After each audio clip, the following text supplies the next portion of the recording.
आज विशेष दिवस के रूप में मनाया जाता है। हमारे देश में भाषाओं की एक बहुत लंबी और बहुत बड़ी परंपरा रही है।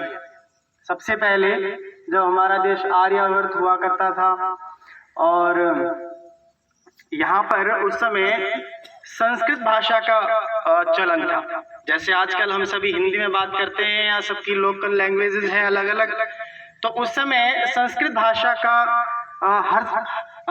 हर बच्चा, हर व्यक्ति संस्कृत भाषा में बात करता था, क्योंकि सारे ग्रंथ भी संस्कृत में ही पाए जाते हैं। और ऐसा लेखक भी ऐसा सोचता है कि मैं जिस ग्रंथ को लिखूं उसको हर एक बच्चा पढ़े। तो पुराने जितने भी ग्रंथ हैं सारे संस्कृत में ही मिलते हैं। इसीलिए प्राचीन जो भाषा थी वो संस्कृत भाषा थी, बोलचाल की। उसके बाद कुछ तीसमारखा अपने आप में पैदा हुए और उन्होंने संस्कृत को एक विद्वत्ता की भाषा बना दिया, अपने पांडित्य की भाषा बना दिया। मतलब अपने आप को वो बहुत ज्यादा विद्वान समझने लगे और उस भाषा को उन्होंने कठिन बना दिया, और इतना कठिन बना दिया कि लोग उसको समझ नहीं पाते थे। फिर उससे भाषा निकली पाली। बौद्ध धर्म सबको पता है, महात्मा बुद्ध ने बनाया था।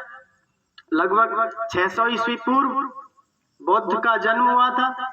उन्होंने जब ये देखा कि संस्कृत भाषा जो है वो आम लोगों की पहुंच से दूर हो रही है, तो उन्होंने अपने जो ग्रंथ लिखे उन सब का निर्माण पाली भाषा में करना शुरू कर दिया। धीरे धीरे पाली भाषा जो है वो बोलचाल की भाषा बन गई, सभी पाली में बात करने लगे। पाली जब कठिन हो गई, उसके बाद प्राकृत भाषा आई, और प्राकृत भाषा के बहुत सारे अलग अलग और बोलियां निकली, जो आज भारत में बहुत लगभग हर जगह अलग अलग बोलियां बोली जाती हैं। तो वो पूरे देश में फैल गई। उसके बाद सन 1100 के इस आसपास मुगल आई। मुगलों की जो भाषा थी वो अरबी थी या फारसी थी, और लगभग 700 साल उन्होंने राज किया। तो संस्कृत से जो पाली हुई थी, पाली से प्राकृत हुई थी, और अब प्राकृत से रूप ले लिया अरबी ने, फारसी ने। सारे काम अरबी में होने लगे या फारसी में होने लगे। उसके बाद आए अंग्रेज। अब अंग्रेज के पीछे रहते, उनकी भाषा क्या थी? अंग्रेजी। उन्होंने अपनी भाषा थोपनी शुरू कर दी। अब जो आम लोग थे भारत देश के, क्योंकि शिक्षा का स्तर बहुत कम था उस समय, लोग बहुत ज्यादा शिक्षित नहीं हुआ करते थे, तो इसीलिए अंग्रेजों ने जब अपनी अंग्रेजी चलाई तो वो भाषा आम लोगों की भाषा से बहुत दूर निकल गई, समझ नहीं आती थी।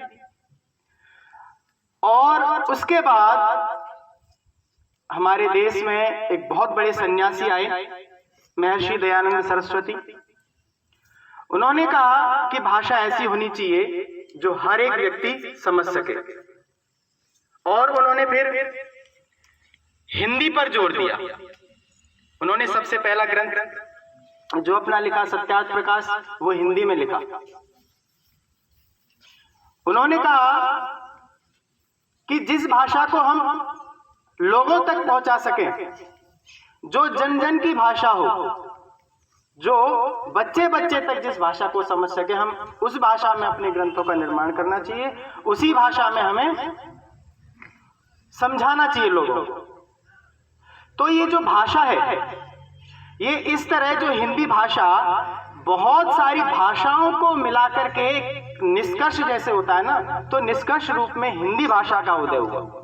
इस हिंदी भाषा में 4 तरह के शब्द होते हैं: तत्सम, तद्भव, देशज और विदेशज। तत्सम वो शब्द होते हैं जो किसी जो संस्कृत से बिल्कुल वैसे के वैसे ले लिए गए हैं। उनको कहते हैं तत्सम, उसी के समान। और तद्भव जो होता है वो उनका बिगड़ा हुआ रूप, जैसे अग्नि को आग कह देते हैं, गृह को घर कह देते हैं, तो उसका बिगड़ा हुआ रूप हो जाता है तत्सम, तद्भव। उसके बाद देशज, लोकल लैंग्वेजेस में जो हम बोलते हैं, स्टेशन को टेशन बोल देते हैं, है ना। तो ऐसे देशज जो लोकल भाषाओं में जो शब्द बोलते हैं उनको हम हिंदी में प्रयोग कर लेते हैं, तो उनको कहते हैं देशज। और विदेशज, जो विदेशी भाषाएं हैं, उनको लेकर के हमारे जो हिंदी में शब्द आ गए हैं। जैसे आजकल हम डॉक्टर ही बोलते हैं, वैद्य कोई नहीं बोलता, सही शब्द वैद्य है पर डॉक्टर ही बोलते हैं। तो ये विदेशों से, विदेशी भाषाओं से लिए गए शब्द हैं। तो इस प्रकार हिंदी जो है वो बहुत सारी भाषाओं का एक मिश्रित रूप है, मिला जुला रूप है, जिसको आज हम प्रयोग करते हैं।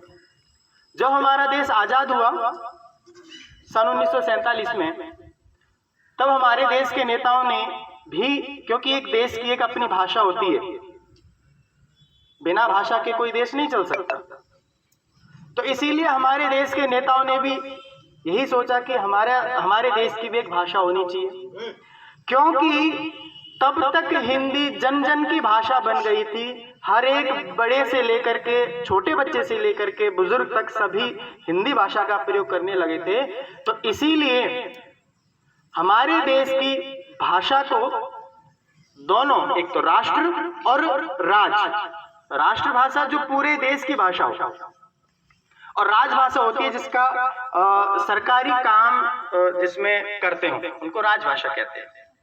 क्योंकि हिंदी भाषी जो लोग हैं वो पूरे भारत में पाए जाते थे, इसलिए उसको राष्ट्रभाषा बोल दिया गया। और राजभाषा इसलिए बनाया गया क्योंकि जो दक्षिण भारत है उसमें हिंदी बोलने वाले बहुत कम लोग हैं, और वहाँ का जो लोकल काम है वो अपने लोकल लैंग्वेजेस में होता है, इसीलिए वहाँ पर प्रेशराइज ना करके, दबाव ना बना करके वहाँ की भाषा को, लोकल जो सरकारी काम है उनको उसी में करने के लिए छूट दे दी गई। और जहाँ हिंदी भाषी प्रदेश हैं वहाँ हिंदी भाषा में काम करने के लिए छूट दे दी गई। तो इस प्रकार हिंदी भाषा को भारत में राष्ट्रभाषा और राजभाषा दोनों रूप से स्वीकृति मिल गई। और तब से अब तक हमारा जो देश है वो हिंदी दिवस के रूप में प्रत्येक वर्ष 14 सितंबर को हिंदी दिवस के रूप में हम मनाते हैं। हमें अपनी भाषा पर गौरव होना चाहिए, गर्व होना चाहिए, क्योंकि जिसे अपनी भाषा पर गर्व नहीं होगा, जिसे अपनी भाषा पर गौरव नहीं होगा, वो क्या आगे बढ़ेगा। हम यहाँ पर भारत में मैंने देखा है कि इंग्लिश बोलने में अपने आप को बहुत बड़ा महसूस करते हैं, जबकि ऐसा नहीं होना चाहिए। बहुत सारे ऐसे देश हैं, चाइना ले लो, बगल में ही है, जापान ले लो, सारे काम अपनी भाषा में होते हैं।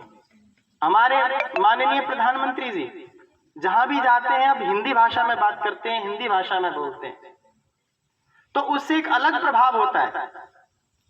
उससे सामने वाला ये महसूस करता है कि हाँ, ये अपनी देश से, अपनी भाषा से प्यार करता है। और जो अपनी भाषा से, अपने देश से प्यार नहीं करता, उसको कौन सम्मान देगा।